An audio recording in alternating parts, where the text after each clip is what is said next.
Sir sir उनकी हलचल मैरन सिंह की कोशिश न्यू वीडियो। तो आज की वीडियो में हम बात करेंगे कनाडा की। कनाडा की सिचुएशन कैसी है। काफ़ी सारे क्वेश्चंस मुझे पहले आए हैं कि कनाडा के बारे में हमें बताएं कि कैसे आप यहाँ पे अपनी लाइफ को कैरी ऑन कर रहे हैं और क्या क्या प्रॉब्लम्स आ रही हैं आपको और क्या चीज़ें हैं। तो सबसे पहली चीज़, अगर आप एज अ इंटरनेशनल स्टूडेंट्स आ रहे हैं तो आपके लिए बहुत ही ज़्यादा हेल्पफुल रहेगी ये वीडियो देखने के लिए। तो सबसे पहली जो चीज़ है आपको ये समझनी पड़ेगी, यहाँ पे जॉब्स का जो सिनेरियो चल रहा है बहुत ही ज़्यादा टफ चल रहा है। बिकॉज़ कोई भी जॉब किसी भी प्रोविंस में ज़्यादा नहीं है। बिकॉज़ काफ़ी सारे स्टूडेंट्स, काफ़ी इमिग्रेंट्स और काफ़ी डिफरेंट कंट्री से कनाडा लोग आ रहे हैं और उसके वजह से जॉब्स नहीं है। और स्पेशली फॉर इंटरनेशनल स्टूडेंट तो ये है कि अगर आप कनाडा आ रहे हैं अपनी स्टडी करने के लिए और आप ये भी सोच रहे हो कि साथ साथ आप अपनी फ़ीस को भी निकाल सकेंगे, तो ये थोड़ा सा अपने दिमाग में से ये चीज़ को निकाल दें। बिकॉज़ इतने सारे लोगों के होने की वजह से कोई जॉब नहीं है। तो पहला या दूसरा साल आपके लिए काफ़ी ज़्यादा टफ रहेगा। उसमें आपको टेंशन लेने की ज़रूरत नहीं है। तो पहले ही अपने आप को और अपने पेरेंट्स को प्रिपेयर करके आएँ। बिकॉज़ 1 साल तक जॉब मिलनी बहुत ही ज़्यादा टफ हो चुकी है। बिकॉज़ कई जो स्टूडेंट्स हैं जो मेरे कॉन्टैक्ट में हैं, कई मेरे फ्रेंड्स के आगे सिस्टर हैं, ब्रदर हैं, वो आ चुके हैं और स्टिल उनको जॉब नहीं मिल रही है। तो ये सिनेरियो काफ़ी ज़्यादा देखने को मिल रहा है कि लोगों स्टूडेंट्स को स्पेशली जो वर्क परमिट पे यहाँ पे आए हुए हैं उनको भी जॉब्स नहीं मिल रही हैं। तो ये सोच समझ के आएँ कि आपको 1 साल तक काम नहीं मिलेगा, तो आपके पास बैकअप हो अच्छे से कि आपके घर वाले आपको पे कर सकें और आप अपना एक्सपेंस चला सकें। बिकॉज़ एक्सपेंस इन कनाडा बहुत ज़्यादा हाई हो चुका है। तो इसलिए आपको ये सारी चीज़ों को देख समझ के आना पड़ेगा ताकि आपकी मेंटल हेल्थ को कोई भी प्रॉब्लम ना हो। बिकॉज़ यहाँ से सबसे बड़ी चीज़ यही निकल के आती है कि मेंटल हेल्थ की प्रॉब्लम आती है जब आपके पास पैसे नहीं होते और आप ये सोचते हो कि आप अपने घर वालों से ना मंगाएं और आप यहाँ पे कोशिश करते हैं जॉब मिल ढूंढने की और आपको नहीं मिलती, तो आप डिप्रेस हो जाते हो। आपको कुछ ना कुछ करने की अ, उल्टा सीधा काम कर देते हो आप। तो इसलिए आप वो चीज़ें ना करें, आप अपना बैकअप बना के आएँ। तो ये सबसे बड़ी चीज़ ये है कि जॉब के साथ साथ काफ़ी सारी चीज़ें निकल के आती हैं जो कि अ, बहुत ही ज़्यादा प्रॉब्लम दे देती है एट द एंड। सो सबसे पहली चीज़ ये जॉब्स का। और दूसरी चीज़, अगर आप इंडिया में हो, अगर आप ये मेरी वीडियो देख रहे हो, तो अगर आपको कनाडा आना है तो सबसे बड़ी चीज़ आपको ये चुननी है कि आपको प्रोविंस के बारे में पता होना चाहिए कि आप कौन सी प्रोविंस में जा रहे हो और कौन सी प्रोविंस आपके लिए सबसे बेस्ट रहेगी आगे जाके। बिकॉज़ यहाँ पे सिर्फ स्टडी करना ही नहीं, आपका गोल यहाँ पे स्टडी करने के बाद आपको अच्छा काम और उसके बाद पीआर और उसके बाद अच्छे पैसे आपको चाहिए ही चाहिए, नो मैटर व्हाट। आज नहीं तो कल वो चीज़ चाहिए। तो इसलिए आप अपना जो फ्यूचर है वो देख समझ के आए, ना कि आपको कोई भी कंसल्टेंट बोले कि आप ओंटारियो जाओ या फिर कहीं और जाओ, क्यूबिक जाओ, तो आपके लिए बहुत ही ज़्यादा अच्छा होगा। तो ऐसा नहीं है, अपनी सर्च आउट करें, प्रोविंस चुनें जहाँ आपको पीआर भी ईज़ी मिले और जहाँ आपकी जॉब की सर्च है वो ईज़ी भी रहे। ना कि ओंटारियो जैसे, ओंटारियो में किसी भी स्टूडेंट को जॉब नहीं मिल रही है और मोस्ट प्रोबेबली सारे स्टूडेंट ओंटारियो ही जा रहे हैं। तो आपका डिसीजन बहुत मैटर करता है कि आप कौन सी प्रोविंस में जा रहे हो कनाडा की।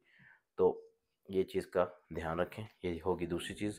और तीसरी चीज़, जैसे कि हाउसिंग, हाउसिंग क्राइसिस बहुत ज़्यादा चल रहा है। लोगों को घर नहीं है रहने के लिए। अगर आपके को कॉन्टैक्ट में कोई फ्रेंड्स हैं तो ईज़ी, अगर कोई नया यहाँ पे आ रहा है तो उसको हाउसिंग की बहुत ज़्यादा प्रॉब्लम थी, सेम एज़ ओंटारियो। ओंटारियो में बहुत ही ज़्यादा स्टूडेंट्स आए और उनको टेंट लगा के बाहर रहना पड़ा। अगर आपने कई वीडियोस देखी होंगी इंटरनेट पे, काफ़ी वायरल रही वो वीडियोस। तो अगर आप आ रहे हो तो आप अपना घर का अकोमोडेशन का देख समझ के आएँ। तो ये चीज़, because 2024 is kind of like बहुत ही ज़्यादा डिफरेंट हो चुका है बाकी सालों से। यहाँ पे थोड़ा-सा अब ये है कि आपको जॉब्स नहीं है, आपके एक्सपेंस बहुत हाई हैं, घर मिलना बहुत मुश्किल है, घर के प्राइसेस बहुत ज़्यादा हैं, मॉर्गेजेस बहुत ज़्यादा हैं। बिकॉज़ उसके कारण घर के बेसमेंट के प्राइसेस बहुत हाई हो चुके हैं। इवन कैलगरी में भी जब मैं यहाँ आया था 2022 में, तो यहाँ के प्राइसेस बहुत लो थे। लेकिन उसी 6 महीने के बाद जो बूम किए हैं, मतलब इतने ज़्यादा प्राइसेस हाई गए हैं, तो आप लाइक सोच भी नहीं सकते। जितने में मैं अब रह रहा हूँ उतने में हमें ऑलमोस्ट 4 रूम मिल जाते थे, लेकिन अब 2 रूम भी बहुत मुश्किल से मिलते हैं कैलगरी में भी। तो ये चीज़ों को सोच समझ के आएँ कहीं पर भी आप आ रहे हो, तो ये चीज़। और इस वीडियो में मैं ये भी बताऊँगा कि आपको यहाँ पे आके और पहले से आपको क्या-क्या करना है, वो बहुत ज़्यादा ज़रूरी है।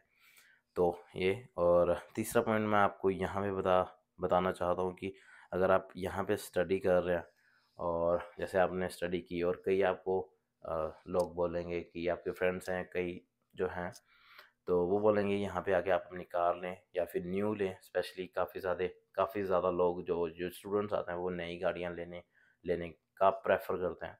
लेकिन मेरे हिसाब से वो चीज़ नहीं करनी चाहिए, बिकॉज़ उसका जो डाउन पेमेंट है और उसके बाद जो इंश्योरेंस और उसके बाद जो बाई वीकली पेमेंट्स जाती हैं गाड़ी की, बहुत ज़्यादा हाई होती हैं। वो आप नहीं चुका पाओगे, बिकॉज़ लोग सोचते हैं कि हम गाड़ी लेके नहीं उबर कर सकते हैं पैसेंजर वाली, बट वहाँ पर भी इतना ज़्यादा कंपटीशन है, इतना ज़्यादा वहाँ पे भी रश हो चुका है कि आपको वहाँ पे भी पैसेंजर्स मिलने, आपको ऑर्डर मिलने बहुत ही ज़्यादा टफ हो जाते हैं। अगर आपको गाड़ी लेनी है, अगर आपका नहीं होता तो आप यूज्ड कार लें। यहाँ पे वो बहुत ही ज़्यादा ईज़ी रहता है, बिकॉज़ उसके साथ आप उबर भी कर सकते हैं। अगर उबर नहीं, कहीं और जॉब कर सकते हैं अगर दूर भी है। तो सबसे बड़ी चीज़ है कि आपके पास आपके ऊपर कोई बर्डन नहीं आता। अगर आप सेकंड हैंड गाड़ी लेते हो तो आपको सिर्फ इंश्योरेंस पे करनी होती है, ना कि आपको उसकी बाई वीकली पेमेंट भी करनी हो। ये दोनों चीज़ों को करने के बाद आपके पास कुछ नहीं बचता। तो इट्स बेटर कि आप सेकंड हैंड गाड़ी लें, ना कि नई गाड़ी लें। ये मेरा पर्सनली एडवाइस मैं करता हूँ सभी स्टूडेंट्स को। जितने भी मेरे से कोई पूछता है तो मैं उनको भी बोलता हूँ, और मैंने भी सेकंड हैंड ही गाड़ी ली है। कोई ज़रूरत नहीं है यहाँ पे लेने की, बिकॉज़ नई गाड़ी लेने की कोई ज़रूरत नहीं है। क्यों? क्योंकि आपकी फैमिली नहीं है तो कोई तुक नहीं बनता यहाँ पे लेने का। तो मेरी एडवाइस स्टूडेंट्स को क्या है, ये चीज़ें जो चल रही हैं ये तो है ही हैं। लेकिन जो मैं एडवाइस स्टूडेंट को कर रहा हूँ आजकल कि आपको क्या करना चाहिए अगर आपको जॉब नहीं मिल रही, तो सबसे पहली चीज़, आई डोंट थिंक कि किसी ने भी ये चीज़ों के बारे में बोला है। तो सबसे पहली चीज़, अगर आप कनाडा आ रहे हो तो आप सबसे जो ज़रूरी है वो आप ढूँढें। अगर आपको काम नहीं मिल रहा है, तो अगर आप फ्री हो ऑलमोस्ट 3 या 4 दिन, तो आप वॉलंटियरिंग वर्क ढूँढें।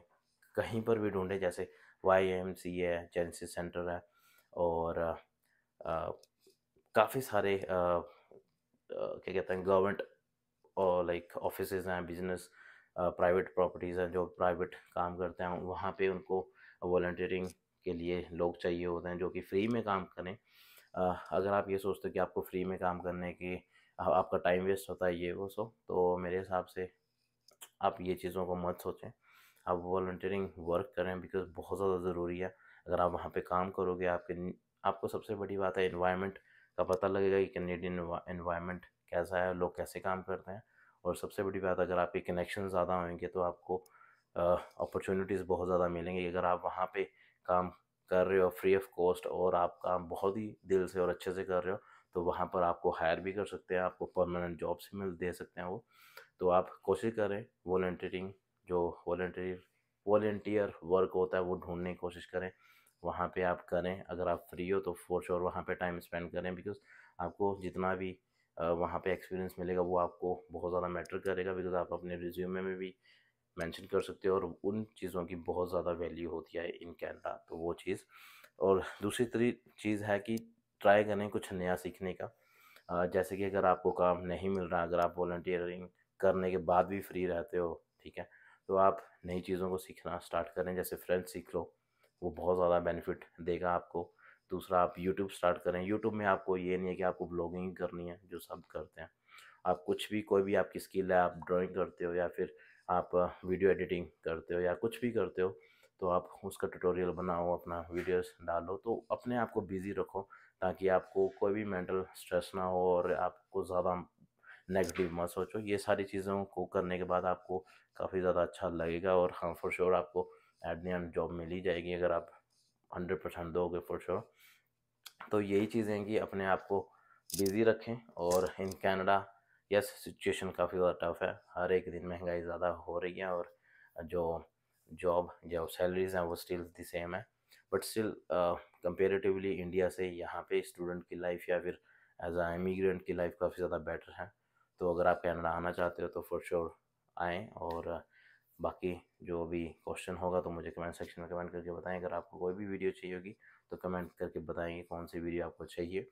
तो मैं मिलता हूँ आपको नेक्स्ट वीडियो में। Till then stay healthy and stay happy. अगर कोई भी आपको रेकमेंड करनी है मेरे को चीज़, तो आप कमेंट सेक्शन या आप इंस्टाग्राम पे मुझे मैसेज कर सकते हैं। तो मैं मिलता हूँ आपको नेक्स्ट वीडियो में। Till then stay healthy and stay happy. Bye.